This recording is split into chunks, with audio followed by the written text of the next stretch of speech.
Hello student, welcome to science guide. আজকে আলোচনা করতে চলেছি chemical thermodynamics and thermochemistry. Chemical thermodynamics পড়ার আগে আমাদের কিছু টার্ম সম্বন্ধে জানতে হবে, যে টার্মগুলি এই থার্মোডাইনামিক্স পড়ার সময় বারবার ইউজ করা হয়।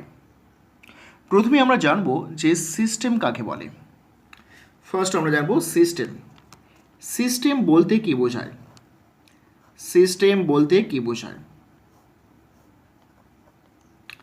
সিস্টেম বলতে বোঝায় যে এই মহাবিশ্বে যতটুকু অঞ্চল নিয়ে আমরা পরীক্ষা নিরীক্ষা করব, সেইটুকু অঞ্চলকে বা স্থানকে আমরা সিস্টেম বলবো। তাহলে যতটুকু অঞ্চল বা স্থানকে আমরা পরীক্ষা নিরীক্ষা করব, সেইটুকু অঞ্চলকে আমরা সিস্টেম বলবো। ধরে যাক যে একটা বিকারের মধ্যে কিছুটা জল রয়েছে, ওয়াটার রয়েছে, একটা বিকার, এই বিকারের মধ্যে কিছুটা জল রয়েছে, ওয়াটার রয়েছে। তাহলে আমরা কি করছি না, এই ওয়াটারকে আমরা এক্সপেরিমেন্ট করব বা পরীক্ষা নিরীক্ষা করব। কি পরীক্ষা করতে পারি? জলের উষ্ণতা কত, জলের আয়তন কত আছে, বা এই জলের তাপগ্রাহিতা কত, এক্সেট্রা। তাহলে এই যে পরীক্ষা নিরীক্ষা করছি, এই জলটাকে পরীক্ষা নিরীক্ষা করছি, তাহলে এই ওয়াটার হবে এখানে সিস্টেম। অর্থাৎ সিস্টেমের আমাদের ডেফিনেশান এইভাবে দেখব যে এই মহাবিশ্বে যতটুকু অঞ্চল বা যেটুকু অংশটা আমরা পরীক্ষা নিরীক্ষা করব, সেইটুকু অংশটা বলা হয় সিস্টেম। তাহলে এই বিকারের মধ্যে যে ওয়াটার রয়েছে, ওয়াটারকে আমরা পরীক্ষা নিরীক্ষা করছি, তাহলে এখানে ওয়াটারটা হবে সিস্টেম। যেটাকে নিয়ে আমরা পরীক্ষা নিরীক্ষা করব সেটা হচ্ছে সিস্টেম। নেক্সট আমাদের জানতে হবে সারাউন্ডিং। সারাউন্ডিং শব্দের অর্থ হচ্ছে পরিবেশ।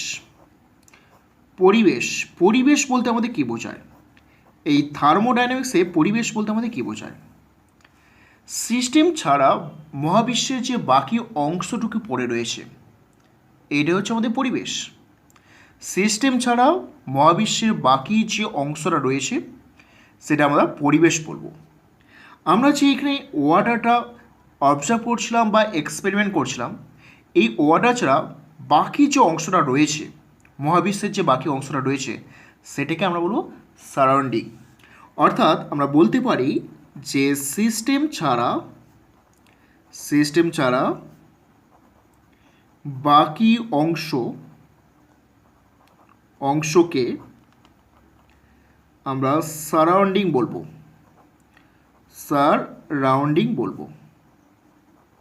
সারাউন্ডিং বলা হয়। সিস্টেম ছাড়া বাকি যে অংশটা রয়েছে, মহাবিশ্বের যে বাকি অংশটা রয়েছে, সেটা সারাউন্ডিং। এই সিস্টেম এবং সারাউন্ডিংকে প্রভেদ করার জন্য ইমাজিনারি আমাদের একটা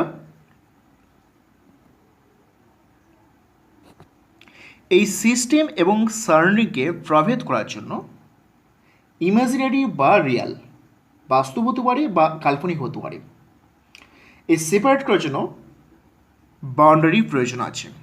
মানে বাউন্ডারি বলতে আমরা কি বুঝবো?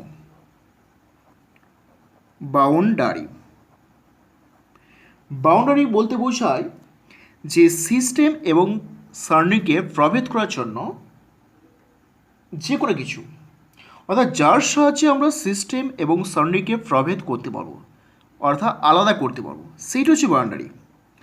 তাহলে যার সাহায্যে সিস্টেম ও সারাউন্ডিং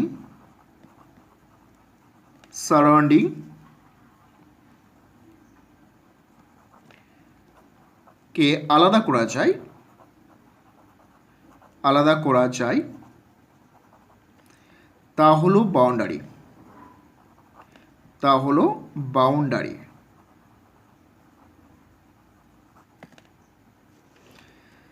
তাহলে বাউন্ডারি এখানে বলতে বোঝায় আমরা যেটার সাহায্যে সিস্টেম এবং সারাউন্ডিংকে প্রভেদ করতে পারবো।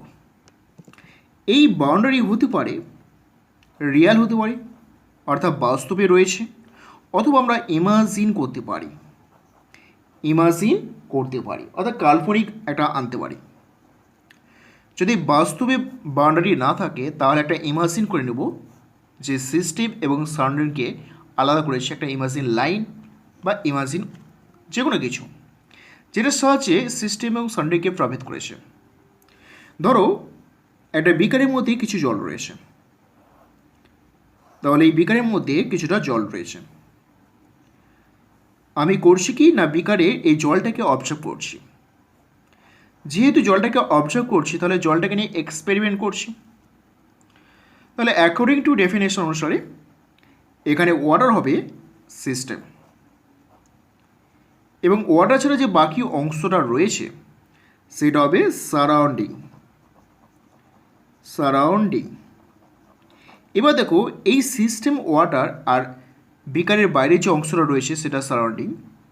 তাহলে সিস্টেম এবং বাকি যে সারাউন্ডিং রয়েছে তাকে আলাদা করেছে এই যে বিকারে যে কাচের পাত্র রয়েছে, পাত্রের যে দেয়ালটা রয়েছে সেই পাত্রটা কিন্তু আলাদা করে দিয়েছে সারাউন্ডিং এবং সিস্টেমকে। তাহলে এখানে যে পাত্রে যা বিকারের যে দেয়ালটা রয়েছে এই দেয়ালটা এখানে বাউন্ডারি হিসেবে কাজ করছে, বাউন্ডারি হিসেবে কাজ করছে। তাহলে এখানে বাউন্ডারিটা রিয়াল অর্থাৎ বাস্তবে রয়েছে। তাহলে এখানে বাউন্ডারি বলতে বোঝায় সিস্টেম এবং সারাউন্ডিংকে প্রভেদ করার জন্য যা কিছু, সেটা বাস্তবে থাকতে পারে বা অথবা যদি না থাকে একটা ইমাজিন লাইন বা রেখা দিয়ে আমরা কল্পনা করব, এটাকে আমরা বাউন্ডারি বলছি। এবার জানতে হবে যে আমাদের সিস্টেম কত প্রকারে হয়। সিস্টেম কত প্রকারে হয়? সিস্টেম মূলত আমরা তিন প্রকার দেখব। সিস্টেম মূলত তিন প্রকার দেখব। কী কী সিস্টেম? সিস্টেম দেখব যে ওপেন সিস্টেম, দেখব ক্লোজ সিস্টেম, আর দেখব isolated system. Isolated system. Open শব্দ অর্থ হচ্ছে মুক্ত, মুক্ত সিস্টেম। তাহলে একটা সিস্টেম বলতে কি, কোনো কিছু অবজার্ভ যখন করছি আমরা সেই অবজার্ভের মধ্যে কী থাকতে পারে? ভর আর শক্তি থাকতে পারে, রাইট? তাহলে একটা সিস্টেম মানে যা কিছু আমরা অবজার্ভ করব, যা কিছু অবজার্ভ করা মানে তার মধ্যে ভর আর শক্তি থাকবে, ভর আর শক্তি থাকবে। তাহলে যে কোনো কিছুকে অবজার্ভ করা মানে তার সেই সিস্টেমের মধ্যে ভর এবং শক্তি রয়েছে। এবার আমরা ওপেন সিস্টেম আমরা কাদের বলবো? ওপেন সিস্টেম কাদের বলবো? ওপেন সিস্টেম, দেখো এখানে মুক্ত সিস্টেম রয়েছে, মুক্ত সিস্টেম। তো ওপেন সিস্টেম বলতে বোঝায় এমন একটি সিস্টেম যেখানে ভর ও শক্তি, সিস্টেমের মধ্যস্থ ভর ও শক্তি সিস্টেম এবং সারাউন্ডিংয়ের মধ্যে আদান প্রদান হয়, অথবা সারাউন্ডিংয়ের ভর বা শক্তি সিস্টেমের মধ্যে প্রবেশ করতে পারে, সিস্টেমে ভর শক্তি সারাউন্ডিংয়ের মধ্যে প্রবেশ করতে পারে। এইটা হচ্ছে ওপেন সিস্টেম। ধরে নাও একটা সিস্টেম, এখানে রয়েছে একটা সিস্টেম, এই সিস্টেমের মধ্যে ভর ও শক্তি রয়েছে, ভর শক্তি। তাহলে এইটা বাদে বাকি অংশটা সারাউন্ডিং মানে পরিবেশ। তাহলে এমন একটা সিস্টেম যেখানে সিস্টেম এবং পরিবেশের মধ্যে ভরের আদান প্রদান ঘটবে এবং শক্তিও আদান প্রদান ঘটবে। তাহলে ভর ও শক্তি সিস্টেম এবং পরিবেশের মধ্যে আদান প্রদান ঘটে, অর্থাৎ ভর পরিবেশকে দিতে পারে বা পরিবেশ থেকে ভর সিস্টেম নিতে পারে, শক্তি পরিবেশকে দিতে পারে বা পরিবেশ থেকে শক্তি সিস্টেম নিতে পারে, অর্থাৎ পরিবেশ এবং সিস্টেমের মধ্যে ভর ও শক্তি উভয়ের আদান প্রদান ঘটবে। এইগুলো হচ্ছে ওপেন সিস্টেম। যেমন আমরা যদি এক্সাম্পল বলি, ধরো একটা এক্সাম্পল বলি, ধরো একটা বিকার নিয়েছো, এই একটা বিকারের মধ্যে জল নেওয়া হয়েছে, H2 ওয়াটার রয়েছে, এই ওয়াটার, এবং ওয়াটারের মধ্যে তুমি কি করেছো না সোডিয়াম ধাতু রেখেছো বা সোডিয়াম ধাতু এখানে যোগ করেছো যাতে করে রিয়াকশান ঘটবে। তাহলে সোডিয়াম জলের সঙ্গে রিয়াকশান ঘটে কি উৎপন্ন করবে? জলের সঙ্গে রিয়াকশান ঘটে উৎপন্ন হবে সোডিয়াম হাইড্রোক্সাইড এবং তার সঙ্গে সঙ্গে হাইড্রোজেন গ্যাস উৎপন্ন হবে। তাহলে এখানে যখনই সোডিয়াম যুক্ত করেছো রিয়াকশান ঘটবে, সোডিয়াম হাইড্রোক্সাইড এবং হাইড্রোজেন গ্যাস। এই হাইড্রোজেন গ্যাসগুলো সিস্টেম থেকে বেরিয়ে পরিবেশে মিশে যাবে, রাইট? তাহলে হাইড্রোজেন গ্যাস অর্থাৎ এখানে ভর দেখো সিস্টেম থেকে পরিবেশে মিশে যাচ্ছে, এবং এর ফলে যে তাপ উৎপন্ন হবে সেই তাপটা কিন্তু পরিবেশে মিশবে, অর্থাৎ এখানে খোলা থাকার জন্য তাপটা কিন্তু পরিবেশে মিশবে। তাই দেখো সিস্টেম মধ্যস্থ হাইড্রোজেন অর্থাৎ এখানে ভর এবং উৎপন্ন যে তাপটা অর্থাৎ শক্তি পরিবেশে কিন্তু মিশে যাচ্ছে, তাহলে অর্থাৎ পরিবেশে স্থানান্তর করছে বা ট্রান্সফার করছে। তাহলে এই ধরনের সিস্টেম হচ্ছে মুক্ত সিস্টেম, যেখানে ভর এবং শক্তি উভয় কিন্তু পরিবেশের সঙ্গে আদান প্রদান করতে পারে। এবার আসা যাক ক্লোজ সিস্টেম। ক্লোজ সিস্টেম যে ক্লোজড সিস্টেম। ক্লোজ সিস্টেম কথা অর্থ হচ্ছে এখানে বদ্ধ সিস্টেম, এমন একটি সিস্টেম যেখানে ভরের কোনো পরিবর্তন ঘটবে না, মানে সিস্টেম এবং পরিবেশের মধ্যে ভরের কোনো পরিবর্তন ঘটবে না, কিন্তু শক্তির আদান প্রদান ঘটবে। সিস্টেম এবং সারাউন্ডিং বা পরিবেশের মধ্যে শক্তির আদান প্রদান ঘটবে। এই ধরনের সিস্টেমকে বলা হয় ক্লোজ সিস্টেম। ধরে নাও একটা সিস্টেম রয়েছে, এটার সিস্টেম, আর বাইরেটা পরিবেশ, আর এই লাইনটা হচ্ছে আমার বাউন্ডারি, যে লাইনটা আমি পার্থক্য করেছি পরিবেশ এবং সিস্টেমের মধ্যে প্রভেদ করেছি বা সেপারেট করেছি, আলাদা করেছি, সেটা হচ্ছে বাউন্ডারি। বাউন্ডারি তাহলে সিস্টেম মধ্যস্থ ভর কী করছে না পরিবেশের সঙ্গে কখনোই আদান প্রদান ঘটবে না, তার মানে সিস্টেম মধ্যস্থ ভর পরিবেশে কখনোই যাবে না, কিন্তু শক্তির আদান প্রদান ঘটবে।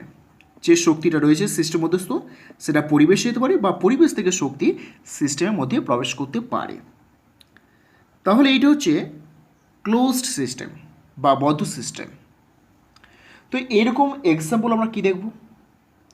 আমরা এক্সাম্পল দেখতে পারি,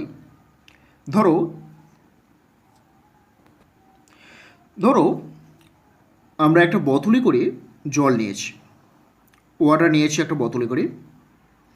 এই বটলটা দেখো মুখটা টাইটভাবে বাঁধা রয়েছে। এবার গরমকালের কথা ভাবলে অর্থাৎ গ্রীষ্মকালে সামারের কথা ভাবলে সামারে কী দেখা যায়, আমরা জল বাড়ি থেকে নিয়ে গেছি, ক্যারি করছি।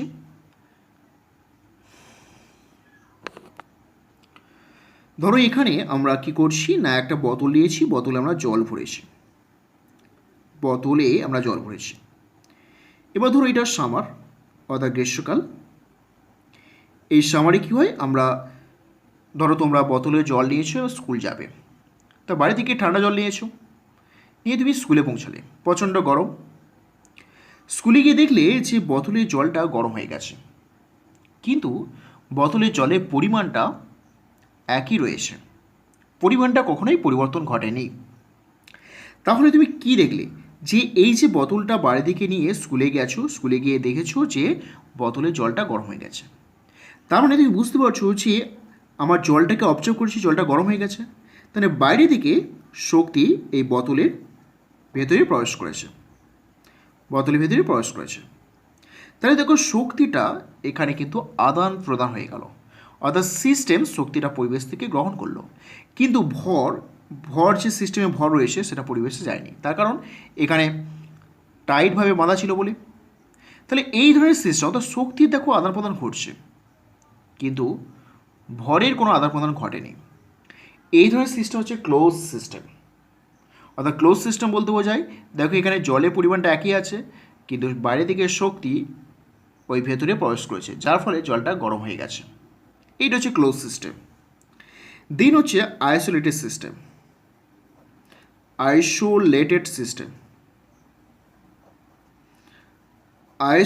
সিস্টেম বলতে আমরা কি বুঝি? আইসোলেটেড সিস্টেম বলতে আমরা কি বুঝবো? ধরে না এমন একটি সিস্টেম, এই সিস্টেম মধ্যস্থ ভর আর শক্তি পরিবেশের সঙ্গে আদান প্রদান ঘটবেই না। সিস্টেম মধ্যস্থ ভর পরিবেশে যাবে না, আর সিস্টেমের শক্তি পরিবেশে যাবে না, বা পরিবেশ থেকে শক্তি সিস্টেমে প্রবেশ করবে না। এই ধরনের সিস্টেম হচ্ছে আইসোলেটেড সিস্টেম। যেমন থার্মোফ্লাক্সে রাখা কিছু গরম জাতীয় পদার্থ, সেখানে দেখব থার্মোফ্লাক্স রয়েছে, ধরো এটা থার্মোফ্লাক্স, এই থার্মোফ্লাক্সে কিছু গরম বস্তু রয়েছে বা গরম পদার্থ রয়েছে। তাহলে দেখব এই পদার্থের পরিমাণটা বাইরে বেরোচ্ছে না, তার কারণ এটা ক্লোজ হয়ে আছে বলে, এবং শক্তি বাইরে এখান থেকে ট্রান্সফার হচ্ছে না। সো এই থার্মোফ্লাক্সটা হবে এখানে আইসোলেটেড সিস্টেম, তার কারণ থার্মোফ্লাক্সে রাখা যে কোনো গরম বস্তু সেটা গরমই থাকে। একথার অর্থ হলো যে এই ফ্লাক্সের ভিতরে যে পদার্থটা ছিল সেই পদার্থে কোনো পরিবর্তন ঘটছে না একই পদার্থে, এবং সেই পদার্থ গরম থাকার কথা অর্থ হচ্ছে শক্তি পরিবেশে আসছে না। অর্থাৎ এই ধরনের সিস্টেম হলো আইসোলেটেড সিস্টেম, যেখানে ভর ও শক্তি উভয়ই কিন্তু আদান প্রদান ঘটবে না। এই ধরনের সিস্টেম হচ্ছে আইসোলেটেড সিস্টেম। এরপরে আমরা পড়ব প্রপার্টিজ। প্রপার্টিজ কোথাও অর্থ হচ্ছে ধর্ম। এখন সিস্টেমে ধর্ম বলতে কী বোঝায় না, এমন কিছু কিছু ধর্ম রয়েছে বা যে ধর্মগুলি সিস্টেমকে ডিফাইন করে, অর্থাৎ সিস্টেমকে সঠিকভাবে পরিচয় দেয়, সেই ধর্মগুলি নিয়ে আলোচনা করব। মানে ধরো যে একটা বিকারে আমি যখন জল রেখেছি বা ওয়াটার রেখেছি, এই জলটাকে অবজার্ভ করছি, তাহলে আমাদের এখানে জলটা হচ্ছে সিস্টেম। তাহলে এখানে অনেক ধর্ম রয়েছে যে ধর্মগুলি সিস্টেমকে ডিফাইন করছে বা সিস্টেমকে পরিচয় দিচ্ছে। কী কী ধর্ম ধরে? জলের আয়তন কত, জলের টেম্পারেচার কত, জলের ভিসকোসিটি কত, সান্দ্রতা কত, সারফেস টেনশন কত আছে, এক্সেট্রা। যে এই ধর্মগুলো রয়েছে, অর্থাৎ প্রত্যেকটা সিস্টেমের মধ্যে ধর্ম রয়েছে, আমরা সেই ধর্মগুলো পড়ব। তো এই ধর্মগুলো দুরকম, একটা হচ্ছে ইন্টেনসিভ ধর্ম আর একটা হচ্ছে এক্সটেন্সিভ ধর্ম। ইন্টেনসিভ ধর্ম আর হচ্ছে এক্সটেন্সিভ ধর্ম। ইন্টেনসিভ প্রপার্টিস আর হচ্ছে এক্সটেন্সিভ প্রপার্টিস। ইন্টেনসিভ প্রপার্টিস হচ্ছে বলা হয় ভর নিরপেক্ষ। অর্থাৎ সিস্টেম মধ্যস্থ যে ধর্মগুলি সিস্টেমের ভরের উপর নির্ভরশীল নয়, তাদের বলা হয় ইন্টেনসিভ প্রপার্টিস। তাহলে এখানে যে ধর্মগুলি সিস্টেমের ভরের ওপর নির্ভর করে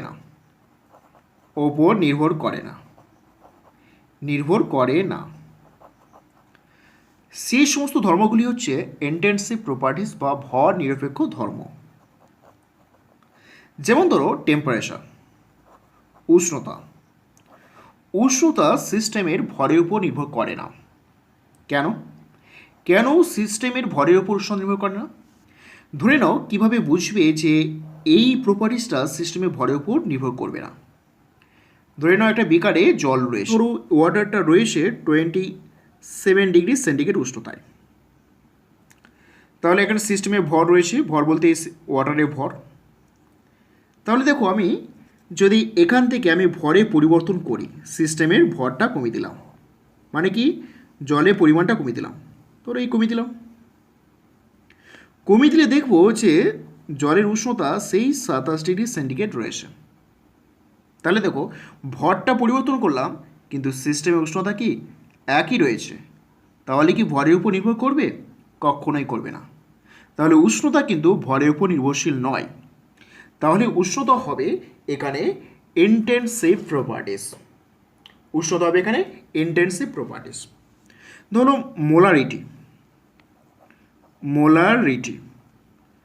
মোলারিটি বলতে বোঝায় মোল পার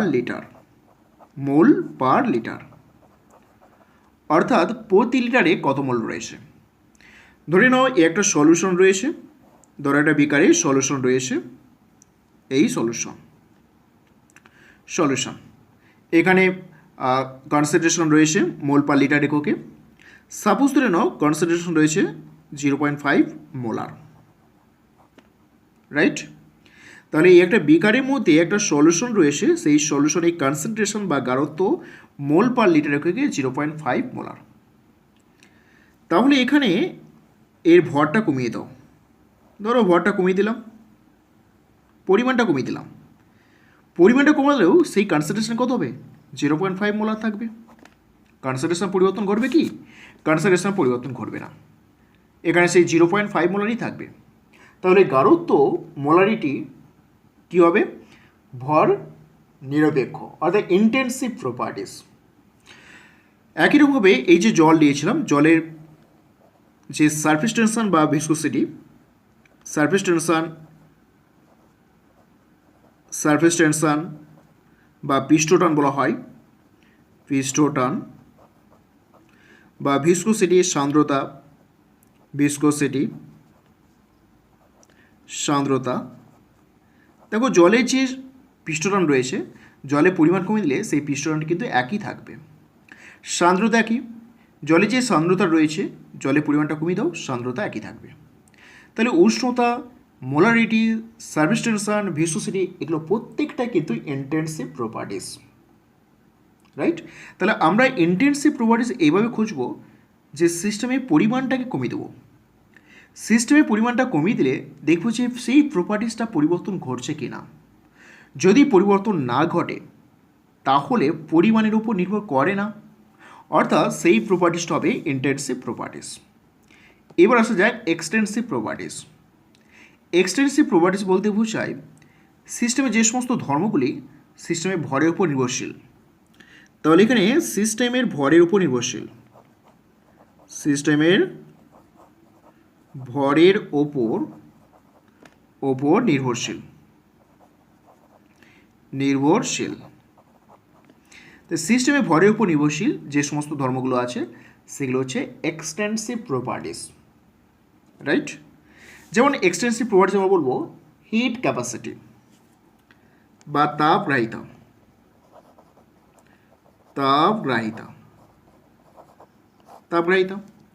ধরো একটা বিকারে এই জলের কোথায় ভাবি, একটা বিকারে জল রয়েছে, এই পরিমাণ জল রয়েছে, তাহলে তার যে তাপগ্রাহিতা হবে, জলের পরিমাণটা যদি বৃদ্ধি করা হয় তাহলে তাপগ্রাহিতা কিন্তু বৃদ্ধি পাবে, রাইট? জলের পরিমাণ বৃদ্ধি করলে তাপগ্রাহিতা কিন্তু বৃদ্ধি পাবে। তাহলে তাপগ্রাহিতা ভরের উপর নির্ভরশীল, কারণ পরিমাণ বৃদ্ধি করলে তাপগ্রাহিতা বৃদ্ধি পাচ্ছে। তাহলে তাপগ্রাহিতা বা হিট ক্যাপাসিটি এক্সটেন্সিভ প্রপার্টিস। ধরো ভর, এই ভরটা কি প্রপার্টিস? দেখো জলের পরিমাণটা, এই পরিমাণ ছিল জলের পরিমাণ, যা ভর ছিল, আমরা যদি জলের পরিমাণটা বৃদ্ধি করি তাহলে দেখো ভরও বৃদ্ধি পাবে। তা সিস্টেমের পরিমাণের উপর নির্ভর করছে, ভরটা সিস্টেমের পরিমাণের ওপর নির্ভর করছে, তাহলে পরিমাণ বৃদ্ধি করলে ভরটাও বৃদ্ধি হবে। তাহলে এখানে ভর হবে এক্সটেন্সিভ প্রপার্টিস। ধরো নাম্বার অফ মলিকুল বা নাম্বার অফ মোলস, অথবা মোল সংখ্যা। দেখো এই যে কম পরিমাণ রয়েছে, এখানে কম পরিমাণ থাকলে কম মোল সংখ্যা হবে, পরিমাণ বেশি দাও মোল সংখ্যা বেশি হবে। তাহলে মোল সংখ্যা পরিমাণের উপর নির্ভরশীল, তাহলে এই মোল সংখ্যা হবে এক্সটেন্সিভ প্রপার্টিস। তাহলে এইভাবে যত ধর্ম রয়েছে প্রত্যেকটা ধর্মগুলিকে আমরা পরিমাণের উপর নির্ভর করছি কিনা সেটা বিচার করে ইন্টেন্সিভ প্রপার্টিস এবং এক্সটেন্সিভ প্রপার্টিসে আমরা সেটাকে বিচার করতে পারি। তাহলে এইভাবে আমরা ইন্টেন্সিভ প্রপার্টিস এবং এক্সটেন্সিভ প্রপার্টিস বিচার করব। এবার আমরা আলোচনা করব থার্মোডাইনামিক প্রসেস। থার্মোডাইনামিক প্রসেস বলতে কি বোঝায় না, কোনো একটা সিস্টেমে বিভিন্ন প্রপার্টিস রয়েছে আর সেই প্রপার্টিসগুলো পরিবর্তন ঘটছে। পরিবর্তন ঘটার ফলে সিস্টেম একটা স্টেট থেকে আরেকটা স্টেটে পরিবর্তন ঘটছে। তাহলে এই যে পরিবর্তনগুলো ঘটছে, পরিবর্তন ঘটার সময় কিছু না কিছু কনস্ট্যান্ট রেখে পরিবর্তন ঘটে। যেমন সেই প্রসেসগুলো হচ্ছে প্রথমে আইসোথার্মাল প্রসেস। আইসোথার্মাল প্রসেসের বাংলা হচ্ছে সমতাপীয় প্রক্রিয়া। দেখো নাম থেকেই তুমি বুঝতে পারছো যে সমান তাপ থাকবে, অর্থাৎ এমন একটি প্রসেস যে প্রসেসে উষ্ণতার কোনো পরিবর্তন ঘটবে না। তাহলে যে প্রক্রিয়ায় দেখব যে উষ্ণতার কোনো পরিবর্তন ঘটে না, উষ্ণতার কোনো পরিবর্তন ঘটে না, পরিবর্তন ঘটে না। তাহলে সেই প্রসেসগুলো আইসোথার্মাল প্রসেস। ধরো একটা সিস্টেম রয়েছে, একটা সিস্টেম, সাপোজ ধরলাম সিস্টেমে T1 টেম্পারেচার রয়েছে, P1 প্রেশার রয়েছে অ্যান্ড V1 ভলিউম রয়েছে। তাহলে এখানে সিস্টেমটা রয়েছে, সিস্টেমটা পরিবর্তন করেছে, পরিবর্তন করে নতুন একটা স্টেট পেয়েছে, নতুন একটা অবস্থা রয়েছে, যে অবস্থায় টেম্পারেচার একই রয়েছে, T1 রয়েছে, ধরো প্রেশার পরিবর্তন করেছে P2, আয়তন পরিবর্তন করেছে V2। তাহলে একটা গ্যাসের সিস্টেম, এমন একটা গ্যাসের সিস্টেম টেম্পারেচারকে কোনো পরিবর্তন ঘটেনি, টেম্পারেচার পরিবর্তন না ঘটে আয়তন বা প্রেশার এইগুলো পরিবর্তন করেছে। তাহলে যেহেতু এখানে টেম্পারেচার কোনো পরিবর্তন ঘটেনি, তাহলে এই প্রসেসটা হবে আইসোথার্মাল প্রসেস। তাহলে এখানে টেম্পারেচার পরিবর্তন কত, এই ডেল্টা সিম্বল বোঝাচ্ছে টেম্পারেচার পরিবর্তন কত। তাহলে এটা প্রাথমিক আর এটা অন্তিম, তাহলে পরিবর্তন সবসময় কী হবে, অন্তিম মাইনাস প্রাথমিক।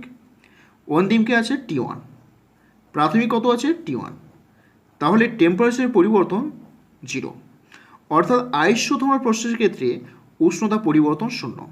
এইটা হচ্ছে এখানে প্রধান কন্ডিশন বা প্রধান শর্ত, রাইট। কিন্তু এক্ষেত্রে প্রেশার বা ভলিউম কিন্তু পরিবর্তন ঘটছে, অর্থাৎ not is equal to 0। Number two আমরা কি দেখব, অ্যাডিয়াবেটিক প্রসেস। অ্যাডিয়াবেটিক প্রসেস অর্থাৎ বাংলা বলা হয় রুদ্ধ তাপীয় প্রক্রিয়া।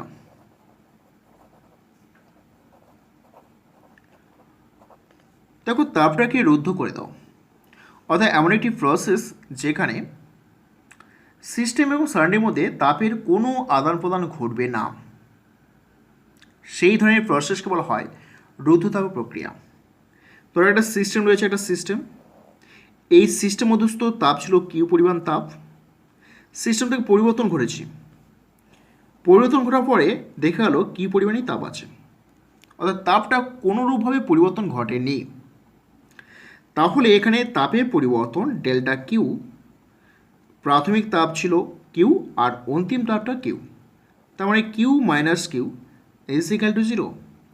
তাহলে delta Q is equal to 0, অর্থাৎ এই কন্ডিশনটা এখানে বলছে অ্যাডিয়াবেটিক প্রসেস, মানে রুদ্ধ তাপীয় প্রক্রিয়া।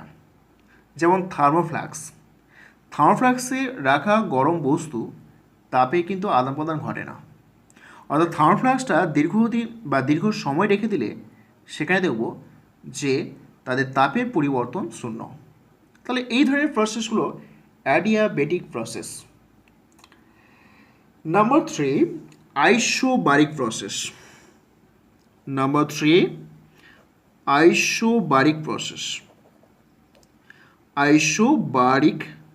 প্রসেস। আইসো মানে সমান, বারিক মানে অর্থাৎ সমচাপীয় প্রক্রিয়া। দেখো নাম দেখে বুঝতে হবে সমচাপীয় মানে চাপটা সমান থাকবে। তাহলে এমন একটা প্রক্রিয়া, যে প্রক্রিয়া দেখো চাপের কোনো পরিবর্তন ঘটছে না, সেই প্রক্রিয়াগুলি বলা হয় সমচাপীয় প্রক্রিয়া বা আইসোবারিক প্রসেস। ধরো এখানে আমি কোনো একটা প্রসেস আমরা এখানে কাজ করছি, রাইট। তো এখানে ওয়াটার বা কোনো একটা সলিউশন রয়েছে বা লিকুইড রয়েছে। লিকুইডে এখানে যে আমাদের এনভায়রনমেন্ট রয়েছে, এই এনভায়রনমেন্টের চাপ কিন্তু সমান, অর্থাৎ বায়ুমণ্ডলীয় চাপ সমান। এই প্রসেসটা পরিবর্তন ঘটেছে,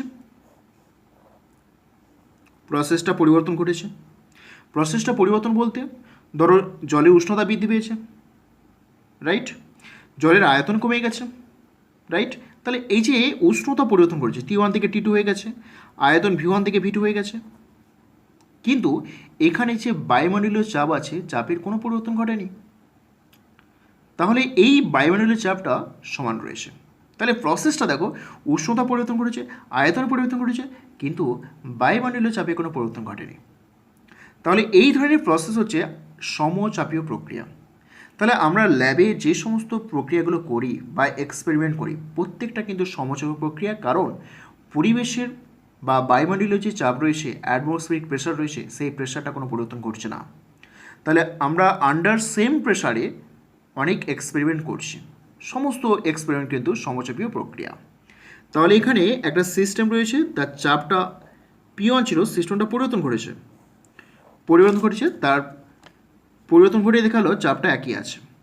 তাহলে এখানে delta P is equal to 0, অর্থাৎ সমচাপীয় প্রক্রিয়ার ক্ষেত্রে কন্ডিশন হচ্ছে delta P is equal to 0। Number 4, isochoric process. Isochoric process. Isochoric process মানে সম আয়তনিক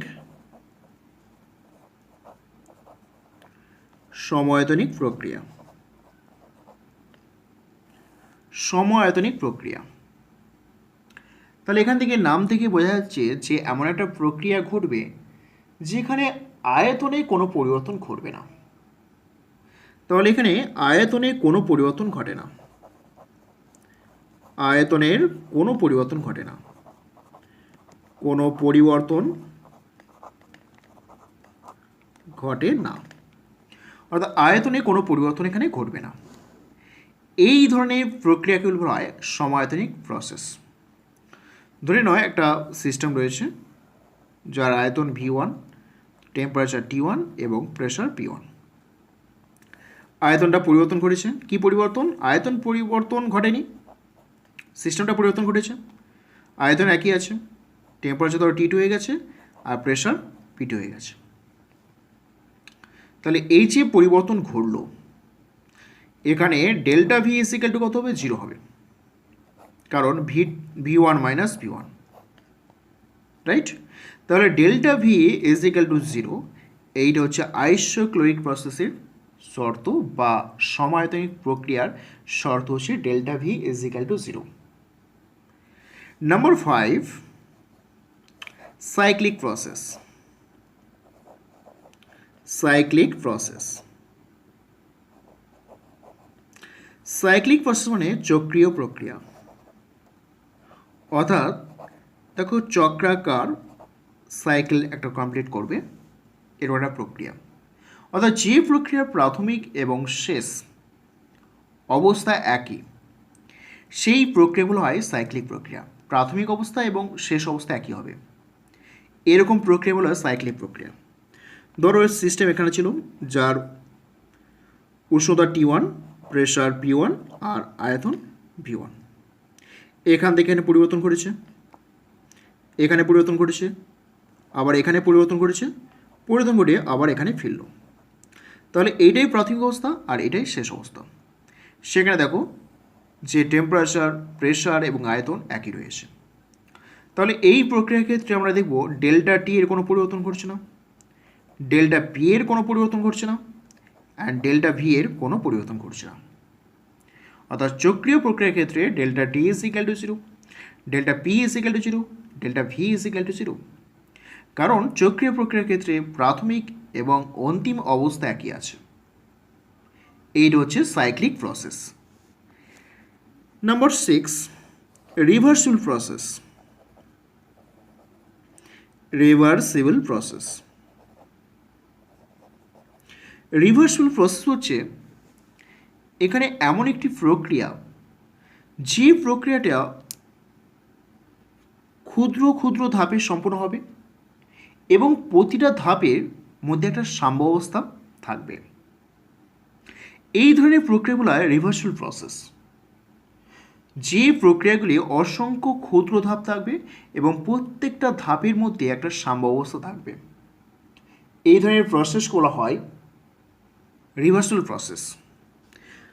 আর এই রিভার্সিবল প্রসেস হচ্ছে রিভার্সিবল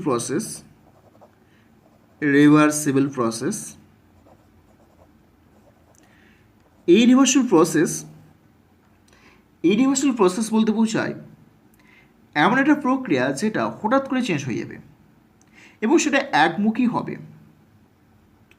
এমন একটি প্রক্রিয়া যেটা হঠাৎ করে চেঞ্জ হবে এবং একমুখী হবে এবং সেটা সিঙ্গেল স্টেপ, অর্থাৎ একটা স্টেপে সম্পূর্ণ হবে। তাহলে এখানে একটি মাত্র ধাপ থাকবে, একটি ধাপ, এবং একমুখী হবে, অর্থাৎ একদিকেই আমরা পরিবর্তন ঘটাবো। এই ধরনের প্রসেসগুলো ইরিভার্সিবল প্রক্রিয়া। ধরো এখানে একটা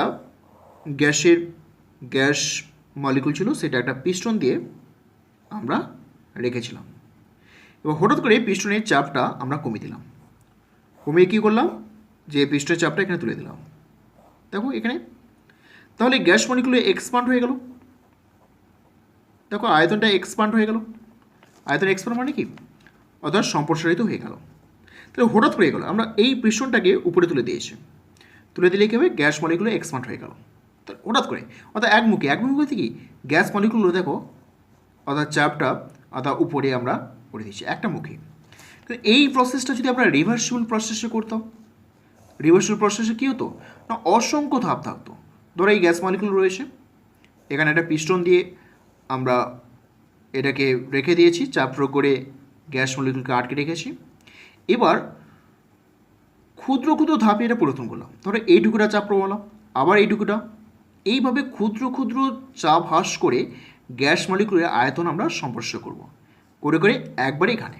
তা দেখ অসংখ্য ধাপ কিন্তু আমরা প্রয়োগ করলাম, অসংখ্য ধাপ প্রয়োগ করে আমরা এই গ্যাসের আয়তনটাকে আমরা বৃদ্ধি করলাম। তাহলে এই যে প্রসেসটা হলো সেটা হচ্ছে রিভার্সিবল প্রসেস। দেখো এখানে অসংখ্য ধাপ, আর এইটা কি, একটা ধাপ। এখান থেকে সরাসরি আমরা এখানে চলে এলাম, একটা ধাপ। যখন একটি ধাপে সম্পন্ন হচ্ছে ইরিভার্সিবল প্রসেস, আর অসংখ্য ধাপে সম্পন্ন হচ্ছে সেটা হচ্ছে রিভার্সিবল প্রসেস।